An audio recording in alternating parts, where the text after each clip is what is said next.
So let me welcome you from my side to the Trainer Academy Intensive 2022 in South Africa. Welcome everyone. The theme is presence of light. That is my effort and my mission since over 20 years now, to support people in discovering that there is an intrinsic goodness, a godliness, a light in every human being, and to find that light, to have an experience of that light, and then to share it and help others.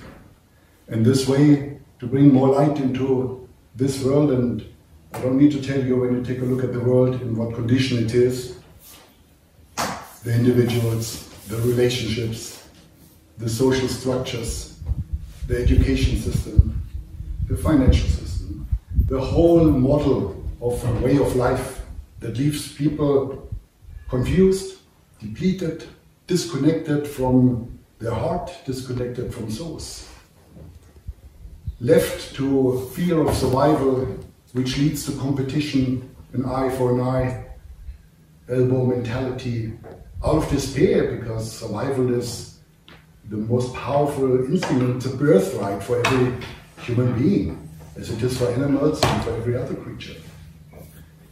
So the whole world is a big mess. And religions have tried for thousands of years to bring order into that mess. And if we take a look at the world today, we cannot say for sure that they succeeded. We don't know how the world would look like without those efforts. Agreed. But still, it doesn't seem to help, given the condition. Other systems, new structures, new thoughts like communism as a social structure, politics, etc., all have failed if we open our eyes. The only thing what I ever found that really makes a difference is when a human being experiences light. Because that is an undeniable, irrevocable experience. And then they know, deep in their heart, they have experienced it, they know. And at least they had a moment of a reference. They know there is something. And that something then becomes a motivation. And hopefully that motivation is so strong that they are deciding to go on a path, what we call a path of self-realization. A path to realize self, to realize really who you are in essence. And all of you are on that path, otherwise you wouldn't be here. So in the context of how we can become even more powerful in sharing the possibility of the light with the world, that is the essence and the purpose of the keynote speech at the beginning of this academy. The light is often seen as having an opposite, darkness. Now, you may or may not know, darkness, the word itself, the root meaning, have you ever heard it? Means absence. The root meaning of darkness, when you look it up, is absence, absence of light. So darkness per se, as a physical reality like light, does not exist. Hence, we are all on a journey to more and more into the light. Darkness for the ignorant mind is something. But there is no something. There is no thing like darkness. In essence, it's all light on different levels. And the more we are having our attention on something other than the light, the more light is absent, and the more we experience a reality that deserves the label darkness, absence of light. So misery is absence of light. Bad luck is absence of light. Unhappiness is absence of light. Depression, anxiety, the whole psychological suffering is absence of light. Therefore, there's only one thing to do. One thing to do. Do not forget what life is about. Do not forget what the essence is. We are so easily convinced by our mind and its logic that our problems are solved if, and then we try to manipulate the environment. We believe that the solution for our suffering is in the external. A different job, a different partner, a different structure, a different body, a different this and this and this. Then we'll be forever disappointed. And still we fall into the trap of again putting our attention on the external. Nothing wrong with that. However, it's done by habit to such a degree that there's no time left in the day to serve increasing the light, except sometimes. That's a pretty neurotic condition. So this is also a reminder at the end of the day what it is all about. When you are leading a training or any event, yes, people come, they want to know about the material, they have been promised to hear from you, what you present. It's all good, but without light. What's the purpose? They walk away with more information, okay. Maybe you have impressed them like a good movie does. Then for a couple of hours, maybe for a couple of days, they are impressed. But then they are back to where they were. And all is at square one. So to really leave the world in a better place means to have brought light into the world. And the world we are talking about is a world that is waiting for the light to elevate itself. Everybody's longing for it. We believe we desire different things, external things, but it's not true. Everybody is longing deep inside for the one thing, light. It lives in the heart, it lives in the mind, it lives in the body, it lives in your actions, it lives in your energy, it lives in the results you create.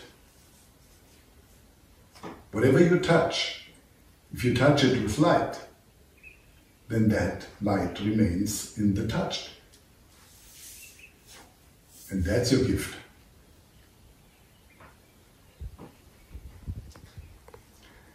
When we speak about light, we not only speak about the physical light, but especially we speak about the not so physical light. The physical light can be seen with the two eyes. They stand for duality. And the non-physical light, the spiritual light, that cannot be seen by the two eyes, that only can be seen by what's called the one eye, the third eye. So that sense, again, you won't see a vision like you would see now a glare in this room. It's not like that. The spiritual eye is a sense that only becomes to those available who are sensitive enough by practice of meditation and all the rest of it to sense clearly and then be in the presence of light. And then from there it could even spill over into an actual vision. That you see a glare, a milky or golden or whatever light. But the moment you focus back on making a rationality out of that, it's gone because you're back into the duality. But as long as you stay centered in your third eye, you are able to see the spiritual light as well. And then we also have the phenomenon of the photons. Now, photons are particles, when energized, they are radiating light.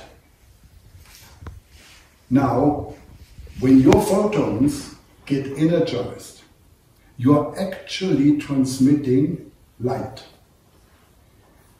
Photons being energized, however, means, and it's only possible when they are set in motion. They need to spin faster, move faster, etc. And this means When you give a photon energy in motion, emotion, then they start spinning faster and radiating more light. So that means when you are going into a process where you are actively engaging with your emotions, not like a refrigerator or a vegetable, but if you really are going into with emotions, then you become more present, you become more light. Light and presence is always going together. You can experience that in the negative emotions as well as in the positive emotions. Both is energy in motion. A person very, very angry, at the same time they are very present, aren't they?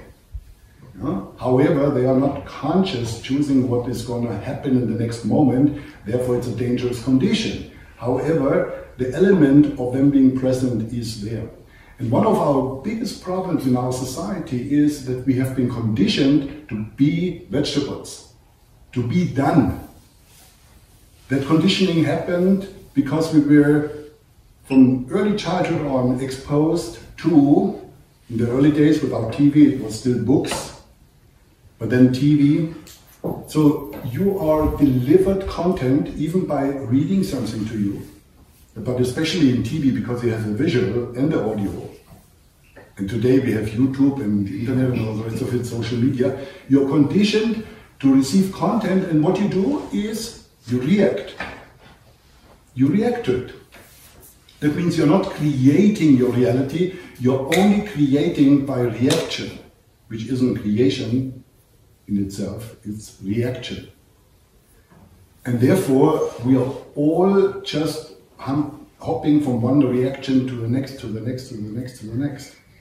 So when you do something and you are a transmission of light by definition as a train of creative consciousness, then when that is done mechanical, when that is done without emotion, when that is done as a reaction, then it doesn't transmit, it doesn't carry lots of light, if at all. So this is your responsibility 24/7. Whatever you do, this is an opportunity for you to show up as creation rather than reaction. I know you know that. But that is exactly where the differentiation comes in between those who are actually transmitting light and those who are just desiring but don't. It's in your lifestyle. It's how you show up, not what you eat, but how you eat. Not what you practice, but how you practice. Not how many times you do yoga, but how you do it, when you do it. The how is the key. When you show up in totality, in anything you do, then that is what transmits. And then your photons are circling, spinning, and then you are, by your pure presence, already transmitting light. Then you add content of what you need to deliver, and then we're talking about a wonderful experience of you transforming the world once again.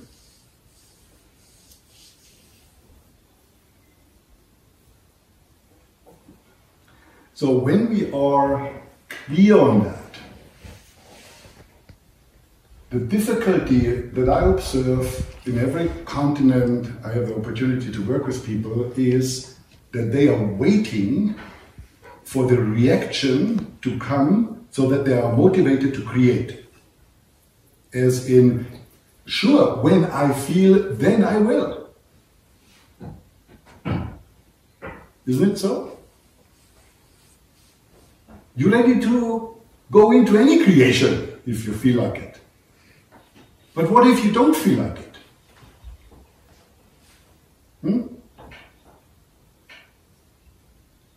What if you don't feel like it? Then you're trapped. You either go into discipline, willpower, or you just use your spiritual upgraded knowledge to come up with some theory that this is not authentic, defining as I'm doing something against my feeling or against my will, being completely ignorant that it never was your feeling in the first place. Otherwise you would have remembered calling it forth. But you don't remember calling forth, never was generated by you, so that feeling, that resistance, whatever it is, not having the feeling, isn't you. But you're defending it, and you pay with your life, because you're not going to go into creation until that feeling is in the way you want it to be, so that you allow yourself, give yourself the permission to create.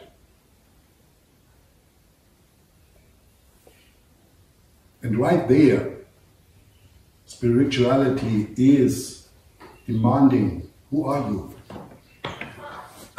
Who are you? When the test comes, and we get tested every day, small things and in big things. But what's in the way for you to really become stronger in being your will, the conscious will, which is a choice, to being loyal to your decision if you make it, rather than letting yourself being pushed by your mind's reactive thoughts and emotions time and time again.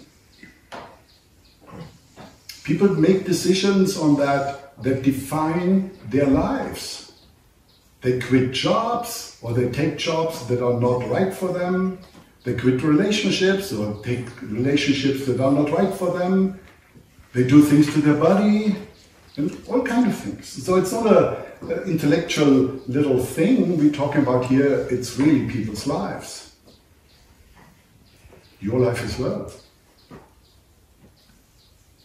So why is it so difficult? Let's take a look at that. Why is it so difficult? Tell me, what do you see? Why it is so difficult to make the effort, not just a once-off, but to make the consistent effort to be bigger than your reactions, mentally and emotionally?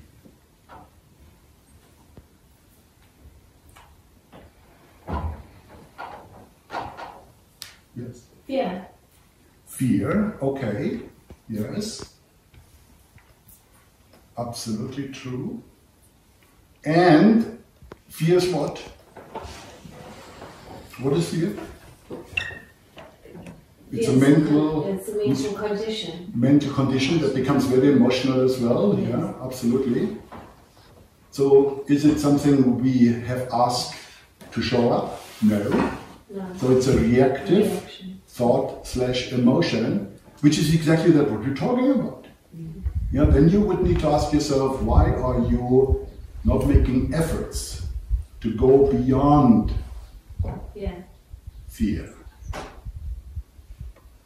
By effort, I mean, if reading a book doesn't work for you, you stop reading and you do something else. And when that doesn't work, you do something else. And when that doesn't work, you do something else. The condition to not being in action about getting beyond your conditioned submission to letting your life being defined by your thoughts, by your reactive thoughts and emotions. That condition is what I'm attacking.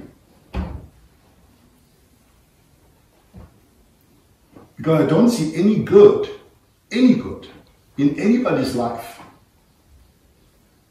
And I'm not blinded by the moments when the honeymoon happens, you have a new thing and yeah. Everybody can make a happy face. You know, just practice a little, it's easy. I'm taking a look at people's lives as in a little bit of a broader perspective, and I have the opportunity to do that. I don't see any good. And this is not something I say, this is something every spiritual teacher, every religious leader, everybody who has given human condition, our condition and our possibility thought. It's the same thing what you can read in every authentic teaching.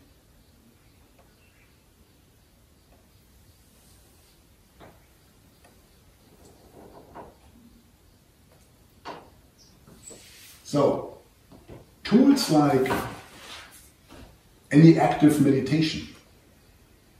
Yeah? You can do the Kundalini shaking without energy in motion, although you can move your body, and you can do it with energy in motion. If you know that these 45 minutes are now another opportunity for you to not just be part of it, because I don't know what your reason is and why you come at all.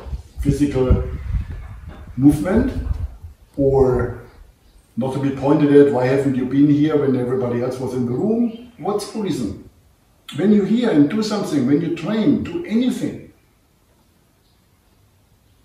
then one would say, show up as your life depends on it. Not crazy, but engaged. Knowing the possibility of this moment. And then, this is a requirement for being light. No vegetable is radiating light. You need to be alive, living. Not just the body being physically still active. You need to come out of your comfort zone cocoon. Oh, yeah, it's effort. Oh my God, effort. What attitude is that?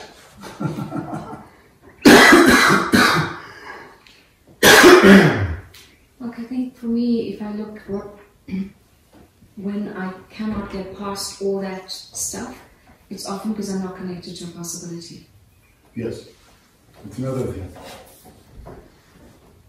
And you can be connected to a possibility which allows you then to go into creation if you know what you need to do in order to allow for the real deal of creation. You can be on that, but if you have not your thoughts and emotions, your reactive ones, under control, then they might simply be a blockage in the way. You sit in the car of creation, but it's not moving because the big tree standing in front of it says no. Yeah? So, yes, we come to that this is absolutely a requirement.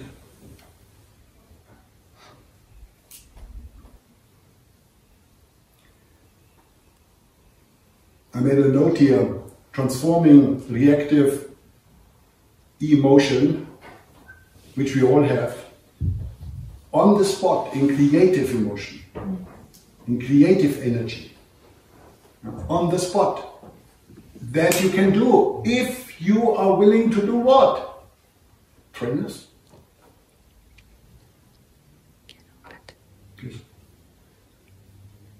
What is the number one prerequisite? It's actually the action per se. When you find yourself, you are in reactive emotion. Thank you. And for that you need to? Take responsibility. I didn't hear you. Give up being right. Yeah, getting off. Who said that? Yes. You need to give up being right, because being right means you hold on to your reactive energy in motion.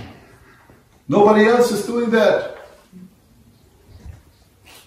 If you're not shifting out of your negative emotion, it means you are being right. There's no other reason. Nothing is more powerful than you, especially not an emotion.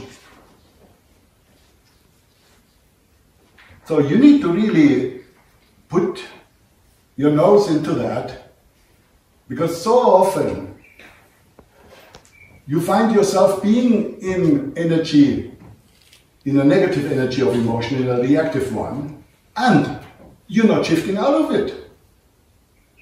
And you get away as a trained trainer with spiritual knowledge, with all your great stories. You let yourself off the hook. If you know enough spiritual stuff, you can explain anything. You can find a good story for justifying anything. You are absolutely resistant to any coaching or any input because you're too smart.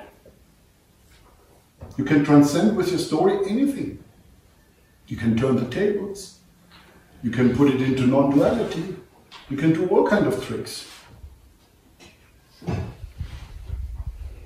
The fact is, that you and nobody else is holding on. Nothing is ever holding on to you. You are holding on to it.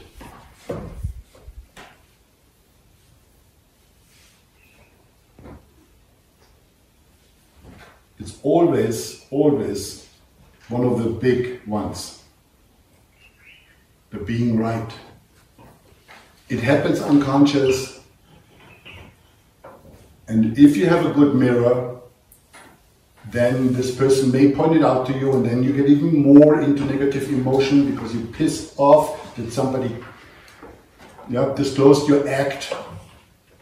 That's where the things are happening, right? From there, it's really a crossroad. Are you going to go that direction, or are you going to go that direction?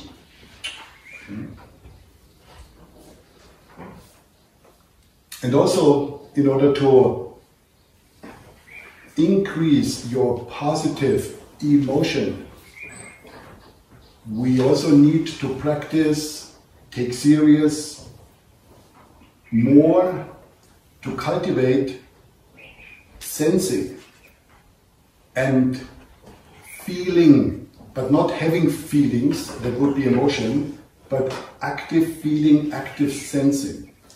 It's a little bit, it requires discipline in the beginning because you don't get much return of investment.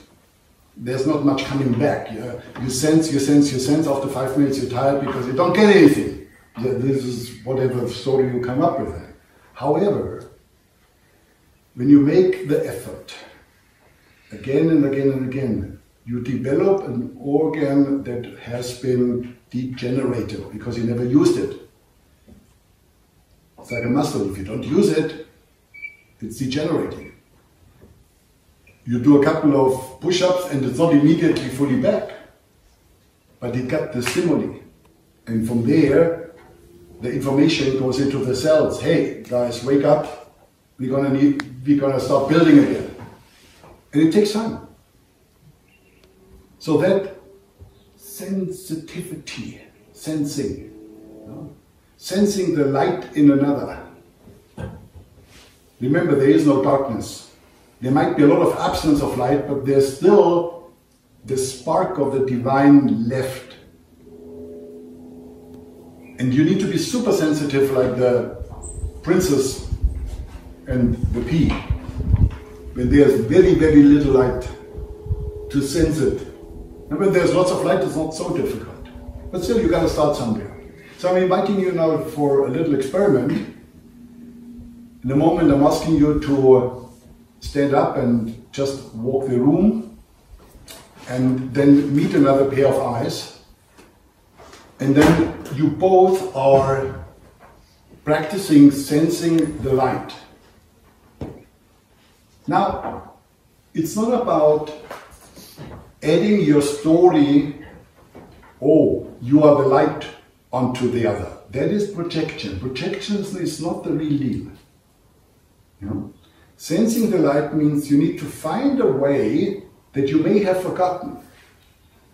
You need to find a way to sense their light. No matter how much absence there is, as I said, there's always something left. Only that, just sensing the light, and when it's for you sufficient with that person, then you say thank you and you move on. It might not be for the other person sufficient, it's not a problem. Just be intuitive, allow that it's always good when the meeting is over, you just move to the next one.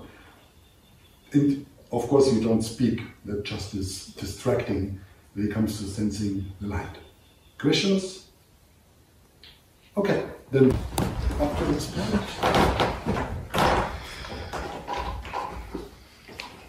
Okay. Yes, Brian.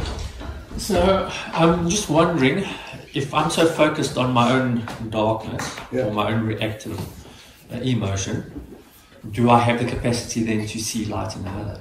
Or do I need to... We come to that right now. You're spot on. That's exactly coming up now. And I take that as a cue, and any other questions we have at the end, time for that.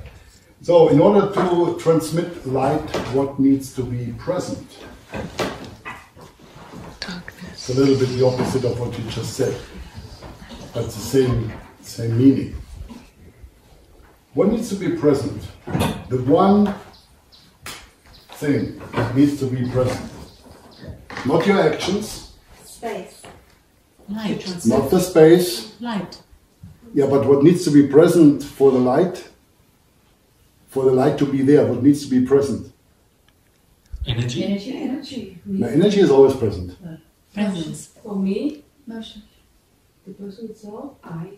Not the person, the you, Yeah, the bigger you, the self, the big you. That needs to be present. So, reactive thoughts and emotions in themselves have no power. Zero. It's a fragment of memory. They only get power, and then they become a reality that can imprison you even for the rest of your life. Only then when you give them your being. And that is an unconscious submission. That only can happen when you are not present, not aware. Awareness is the one thing, the one and only thing that has the power to give you the presence where reactive thought and emotion cannot hijack you anymore. Nothing else. Awareness. So, in what thoughts and emotions are you most vulnerable to be hijacked? Take a look, reflecting on your life. In what thoughts / emotions are you most vulnerable to be hijacked? When what's going on? Self-doubt. In self-doubt, okay. Fear of the unknown. Okay, fear of the unknown. So anxious, anxiety, Anxiety, all right. Regret. Huh? Regret. Regret. Okay. guilt. Right. Just relate it really to your life. So you see, okay, I'm somewhat conscious and aware, but then when I'm triggered into this, I'm always allowing reactive thought and emotion to hijack me. I go into self-punishment, I go into justifications, I go into submission, I give up and I do what the other one wants just for the sake of the peace. You know, take a look. When what is showing up for you as thought or emotion, what is it? Where you lose the power to remain sovereign, making your own choice with regard to how you're going to respond. That's, by the way, creative. But you go into the loop. Even if it's a passive loop, withdrawing, becoming silent, becoming sad. But that has consequences because that follows action. You're not participating anymore, or you're going into abuse of all kind of things. So, give me a little bit more examples now. Pain. Pain. Pain, exactly. Suffering itself, as we know. Huh? So pain that is suffering because pain itself is just a sensation. Yeah, suffering. Yes. Judgment, not good enough. Okay, that means when you are... When Is it humiliation or is it putting yourself down? all of that and fear. So And fear fear, that I'm yeah. going to fail, fear that I'm not good enough, Right. fear that I'm whatever, then yeah. I Fear. just Okay. react. What's the quickest, safest way out of that? All right. Yeah. Rejection. Rejection. Excellent. Yes. Parents. Okay. Parents. Yep. But what in the parents then? It just immediately gets me into reaction. Authoritative thing? Just thinking of mom is. Oh, no. Yeah, so I'm thinking, what is the Yeah. thought about mom? Yeah. Yeah, so not just mom. Something. Yeah. Being ignored. Yes, being ignored. Okay, so you can see there are plenty of triggers that make you more vulnerable to be hijacked. Yeah? And knowing them is the first step into becoming aware in that moment when it's happening that this is happening. Because if you don't get that this is happening, you can't even start making a choice. You may still now recognize it's happening and not yet having the power to stop it. But at least you know the bus is coming your way. You may not be able to stop the bus. But if you're not aware of the bus at all, it just runs over you. Huh? Okay. So, yes. What would be the distinction in the scenario of presence and awareness? That's level 1 awareness from our workbooks. Yeah. And for me, presence and awareness is the same, but maybe for you it's distinct. For me, it's the same. Okay. It's gradual. Yeah, you can. So when you're aware, when I'm aware, I'm present. When I'm present, I'm aware. Yeah, but then we need to really be quite enlightened about what awareness is. Because when people use the word awareness, they all mean something different. Yeah, from the one who is just meaning I'm aware that when they are functioning like a human being in waking state. For others, it means, you know, I'm conscious of my thoughts and emotions. For others means I'm conscious of the one who is conscious of. For others means I am connected. So it's gradual. Oh.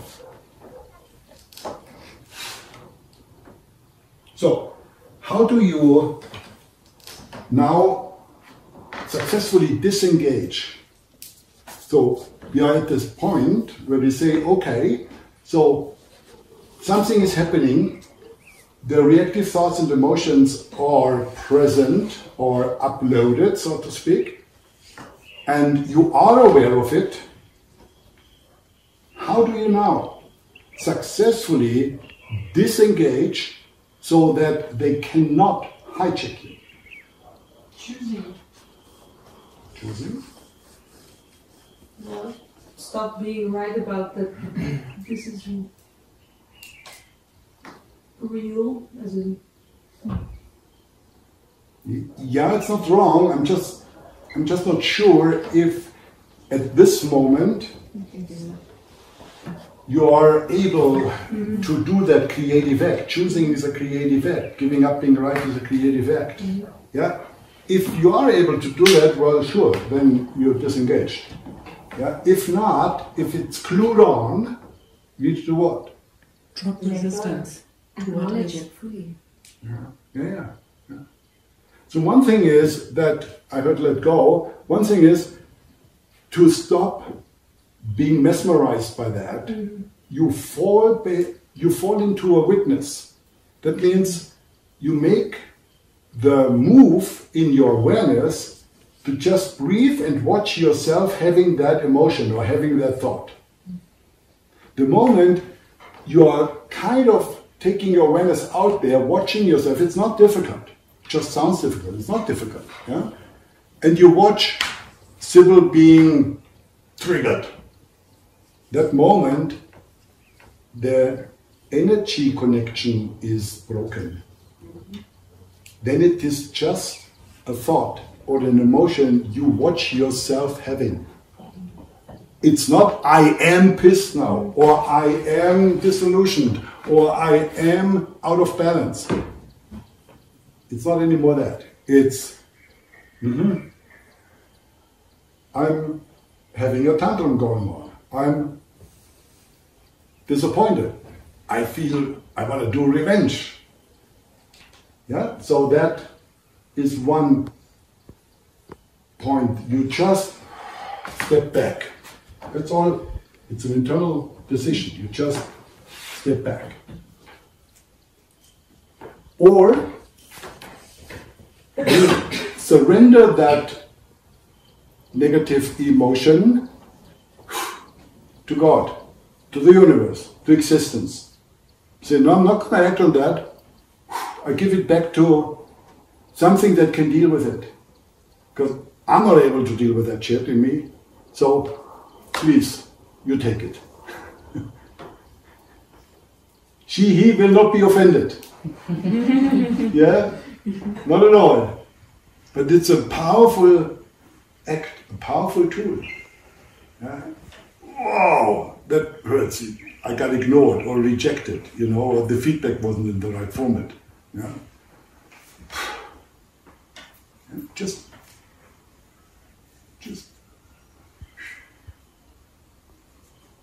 they want, they can deal with it. As I get it now, then the trick is in staying conscious, because there is this moment that it. Of course. And for me, still 99.9999% I come to that.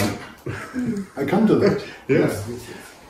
This is only possible, that act is only possible if you are aware. The moment you use awareness, you are not you. You as you is not present anymore. And then you can't do anything. You are an autopilot, and reactive thought and emotion is you, and the whole loop is starting one more time. You do that, what is typically you doing in that situation, different place, different people, same you, doing its thing, same result, as always. And then you come by pain, regret, or they give it back to you and, oh, what have I done? And, oh my God, I didn't think you would react. What is that big? And so on and so forth. You come to reason, and yes, you become aware again. And you say, okay, now we are back in a training space. If you could have the chance to travel back in time, what would you do? Would you make a different choice? And so on and so forth. But it's all about, I want to come slowly to that point, it's all about that you see that without really working on increasing your presence and awareness as the big you, not just as the one who is aware of your body and your thoughts and emotions, that everybody has accomplished, otherwise you wouldn't be here. But being aware as the big you, that is what you need to really choose to make it a high priority in your life, to increase that, to develop that. Do we still have enough light for the recording? It is getting a bit dark, Marc. Getting dark. Yeah. Oh yeah, if you have, sure. Yes, we have. Light in the kitchen. That is the main switch. Used it? Yeah. So given that you are aware and you use one of those tools, yeah, or just step back. Now then you are in that freedom, in that liberation, in that empty space to now choose what you're going to do with what's happening. And in that moment, you open the door for the possibility of inviting creative thinking and feeling into the space. For this, you simply need to be making one commandment, one decision, one choice with regard to what you're going to do with it now. Are you creating peace? Are you creating love? Are you creating understanding? Are you creating harmony? It's always one of those things. And out of that then comes a stream of creative thinking and feeling that will fill your mind, and from there you will act. If you're not doing the first step, then you come from a concept of doing good, and then it's fake, and then it doesn't work because it doesn't have power. Yeah? So you need to be that first before you can give it to others.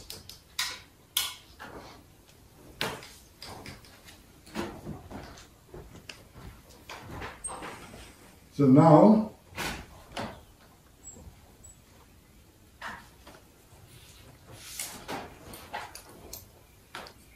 I'm going to go a little bit with a magnifying glass now into the subject of this awareness.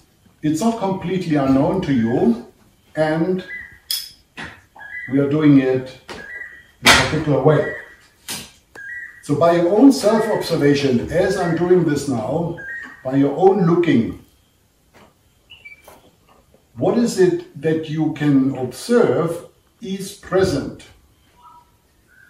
which is absolutely sure that it is present.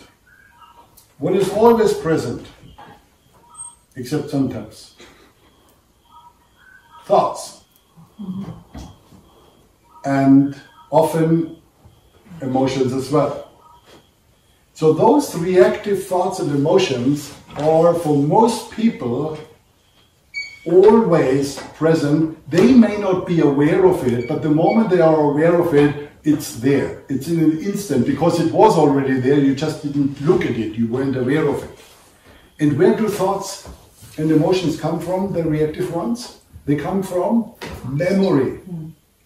It's nothing but memory being undisciplined, incomplete, therefore it has energy, which just pops up. And by your non-presence or non-awareness or little awareness, it finds the way into the mind, and from there, as we just examined it, it hijacks you. So one thing for sure, what is present in us is memory, and from memory only from memory. Now, there's no reactive thought or emotion from any other department than from memory. It has something to do with what you have stored. In the introduction to consciousness, we call it a program. Same thing you're talking about, yes. Yes, and also the collective conditioning, you see it as a collective memory. Yeah, same thing, same thing. It's part of that one.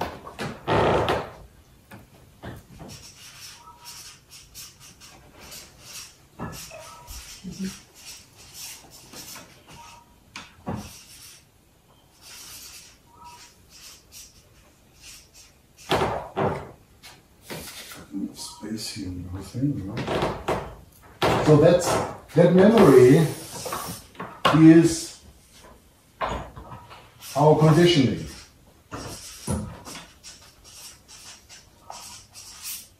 And our conditioning is our individual story and all the memories plus the collective conditioning. So from there, reactive thoughts and emotions are steered up. They come up,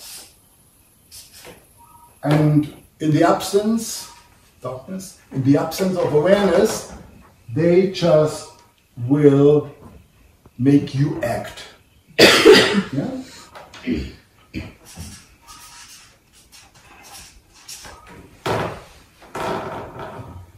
So this action here happens because there is no will, no you stopping it. Yeah? You're just a mechanical unfolding of the drama that those reactive thoughts and emotions are provoking. And it's always the same thing. So, when there is creative thinking and feeling, just jumping here for purpose,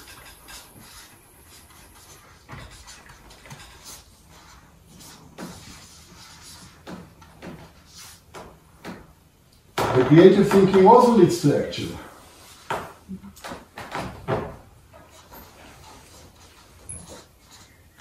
But here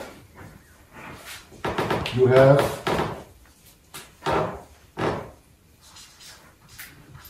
will.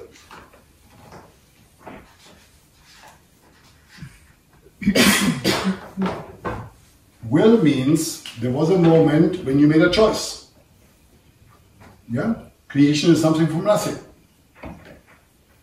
You disengage yourself, unclutch from being hijacked and driven by your reactive thoughts and emotions. That gives you the space of freedom where there's nothing, then you make a choice what your creation will be about. And choice then becomes conscious will. Or sorry, from choice comes decision, and decision is conscious will. The loyalty to your word is then your authenticity. Yeah? So conscious will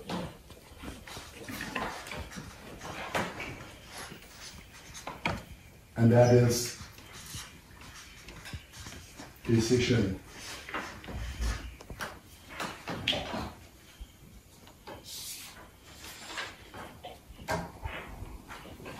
But as I see it, the conscious is actually the thing what it's all about, because you can also make a decision being in reaction. Yeah. But then it's an unconscious decision. Can you please let me finish? Because here the big one is saying exactly that. So. But we're going too slow, Mark. Come closer, I can't see. Now here is something that's called you. By the way, why is not the mind here on the board yet? Because the mind is an organ that is designed to serve whatever thoughts and emotions are there. It processes according to your will. And if there is no will, it simply processes the will of your reactive thoughts and emotions. And that is something that can get you into creating the most complex criminal structures to destroy another country or whatever. The mind is innocent. The mind is simply a function of the brain. The mind uses the brain in order to fulfill on either this or either that. That's why the mind is not here. It's an organ. So, you. This one here. And that you is only showing up, not as that, it's only showing up in its essence as awareness.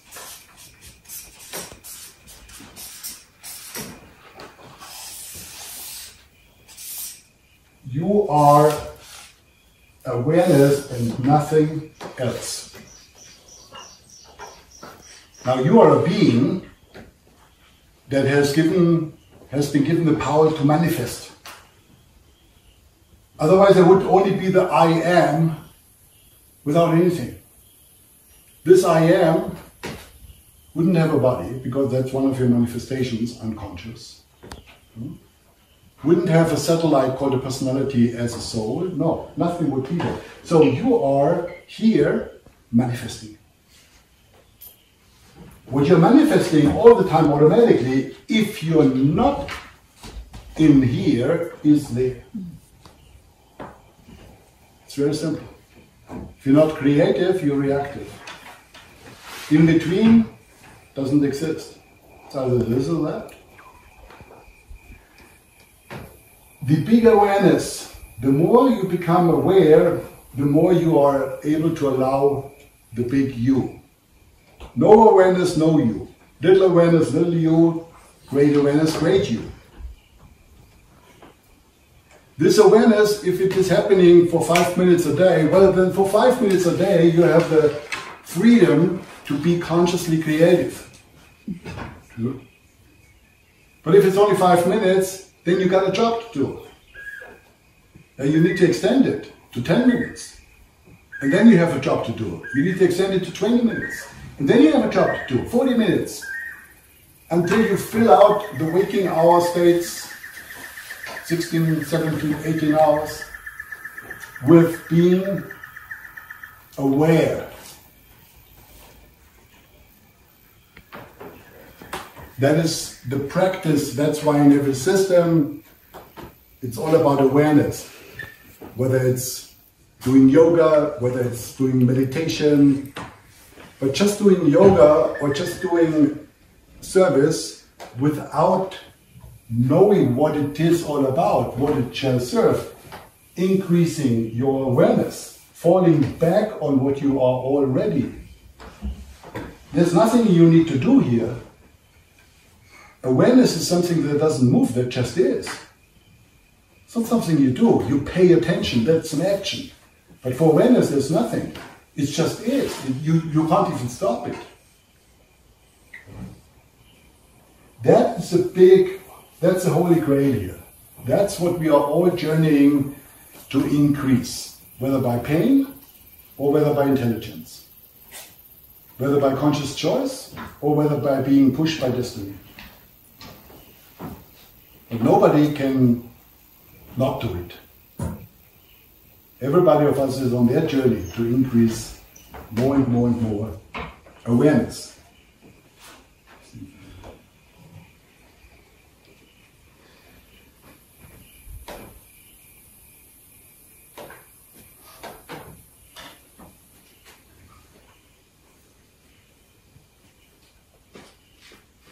And with that, I assume you mean conscious awareness. So not just the awareness. Oh, now you're bringing in something different. Something very interesting. Unconscious awareness. Does that exist? Well, I believe that if you are in reaction, you're always aware. No, you're not. But you're. Oh no! Now I get you. You're talking about the other awareness. Yeah. Okay. I'm with you again. So when you are in the reaction and you are aware that you are in the reaction, you have little awareness. But not enough. You have more awareness when you are so aware that you remember you have a choice now. And you're responsible whether you act on the choice or not. Yeah. Then you are a little bit more aware that you remember, oh, I can just surrender it. But you need to make the choice that you're not going to continue acting out your entitlement with regard to acting on the reactive thoughts and emotions. That's the first choice. Are you giving up, throwing a tantrum? First thing.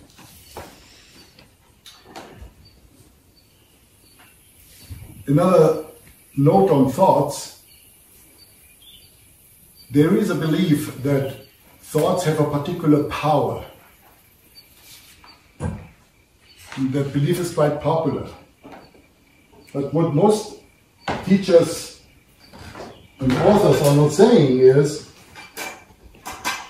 that there's no thought that has any power by default. Thought is just thought. It's a suggestion. It's not a commandment. No thought whatsoever is more powerful than you if you are awakened. It's what? It's a digestion? A suggestion, a recommendation. You have a thought, it's a recommendation. Yeah. Gonna punch you, it's a recommendation. Yeah. The moment it becomes a commandment, that's the moment when you are bringing in will.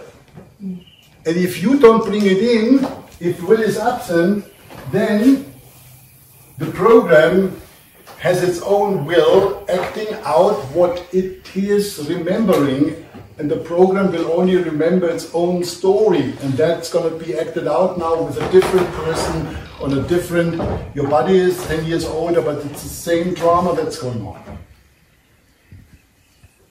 But when there's will, conscious choice, decision, then you're present, and then you're creative.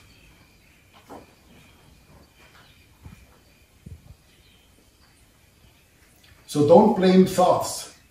If you blame thoughts and have done it in the past, it was either a misunderstanding or your ego has used it as a convenient delegation of responsibility.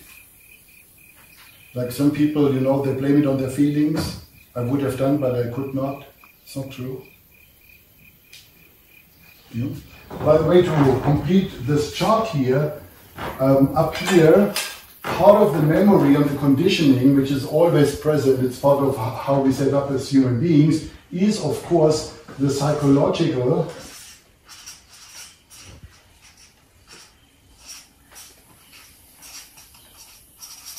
the psychological memory, it's a part of it, and that is ego, that's what's called identity. Yeah? So that is part of the total memory. It's kind of a department where the psychology is, and where you said I am, or where others said you are bad, and you allowed it to become true for you. Yeah, that thing is identity. That's part of the memory. It's part. It's part of it. Yeah, the other one is just all the things you experienced and all the reactions you had to it. It's all stored. And what you have identified with as a personality, as a you, that's what became identity. And it's the same process here. Identity is reacting, is coming up with, I'm not good enough. You can't do that. I need this. Then it's a matter of, are you aware that you need to choose whether that reactive thought and emotion sent by identity is serving you or not. It's your choice, your responsibility. If you let your identity push you around, that's your choice. If you don't do anything, if you wait for things to happen, then this will just have its way without anybody stopping it. Didn't you notice? Or some of you may have a pattern, you always need to let it get so bad that it can't get any worse anymore. And only then you come here. But how, what kind of a life is that?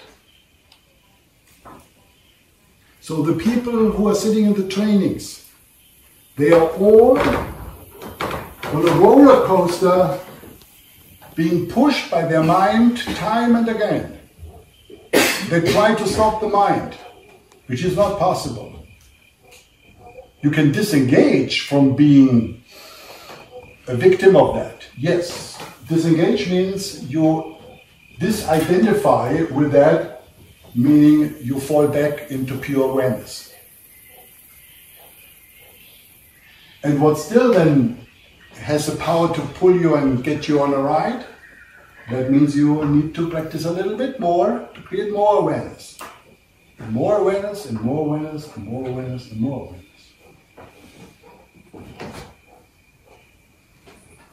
Marc?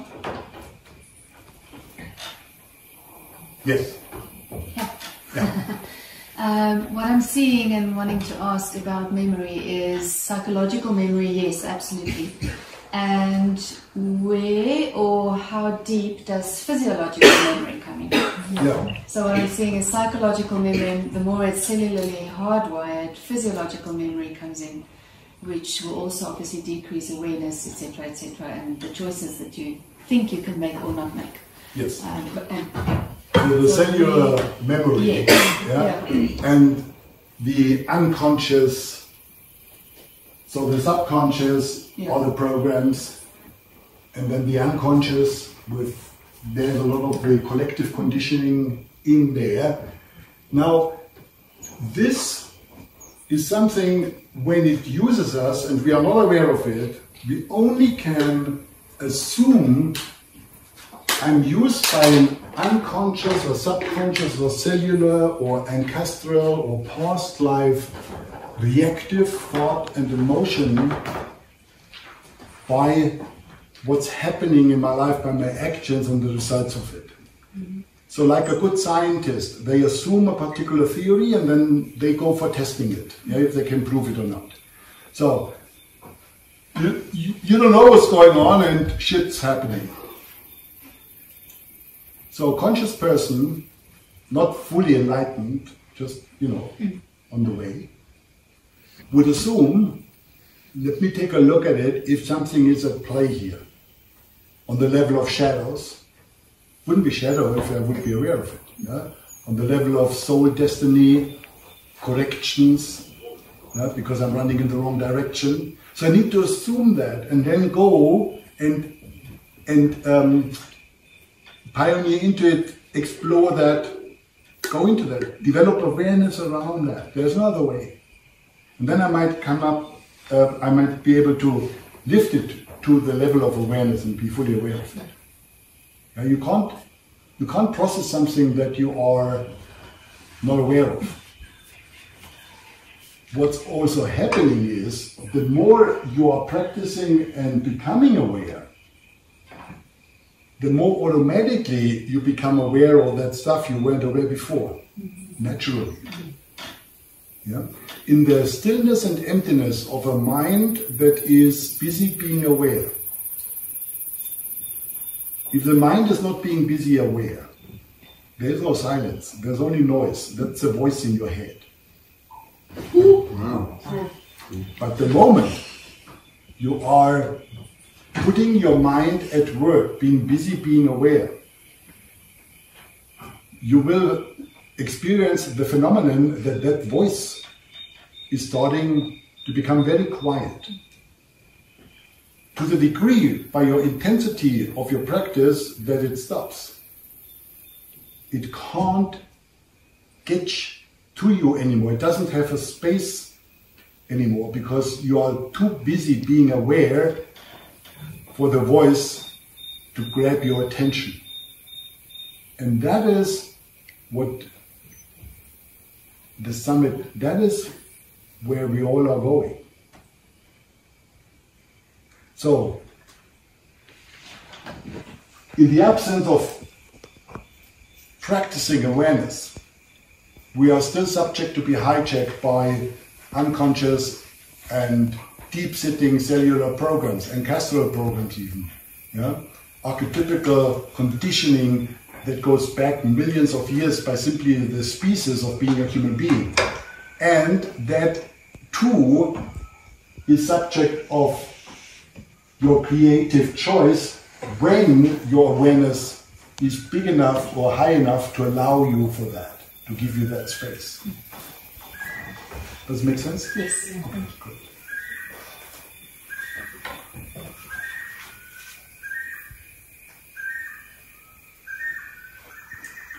So, for you as a trainer, where you have people who are giving you the benefit of the doubt that they are in good hands, and you have a big responsibility, and you have a big possibility. You can make the world a little better, one consciousness at a time, one light at a time. And that's something many of you forget so often, that every little act is a privilege that requires acknowledgement from you to yourself. It is a privilege to be a trainer. It is a privilege when you send a message because you choose to bring a little bit light to that person. If you miss your own light, then get the fuck busy. The waiting in there until one day God is doing the job for you is the ultimate statement of neuroticism. I mean, hello? Yeah. So that privilege through you to transmit light and to see when it's happening, the transmission, that over there the light is increasing. You can see the body posture. You can see you can feel, you can sense the weight. Maybe you see the smile happening. Not a fake one. Everybody, will say, are you great and wonderful and I flatter you enough, you feel happy. I'm not talking about that. It's too cheap. I'm talking about serious, authentic, transcendent engagement. Your light is on and you are dancing with that person's conditioning. And not because you are throwing in a smart line, because look, participants are by default willing and happy and eager to please you as a trainer. They want you to like them. They do anything in order for you to like them. So don't fall when they are nodding like this all the time. Yeah, and some trainers then attend to that person 80% and forget all the rest in the room because they think, because you as a trainer maybe crave acknowledgement too and recognition. Then you guys have a party and the others are excluded. No. Being a trainer it happens on a different level. It's not about applause, it's not about being liked, it's not about buying into their tango that you like them. Yeah? So don't buy into all that niceties when they are expressed. It's not about that. Sense. And go for the bullshit. Because it is there. 99% the relationship with their parents is messed up. 99% they lie about how good their relationship at home is, because it isn't. They pretend, and all the rest of it, you know that. But some of you have too much of a nicety act, and when somebody's saying something critical, it shakes you. Don't. Be clear what is and what not is. If that's clear to you, by your own awareness, stay for that, stand for that. People expect that from you subconsciously. Then represent the light. And to close, I want you now for a minute to go into a prayer of gratitude. A prayer of gratitude for you being on a level of awareness where you chose to bring the light into this world, in your own way, in your own capacity, day by day. I want you to have a prayer of gratitude for that awakening that happened one day that set you off on that journey. So please go into prayer, whatever that means for you, and then I will hit the sound bowl when the minute is over.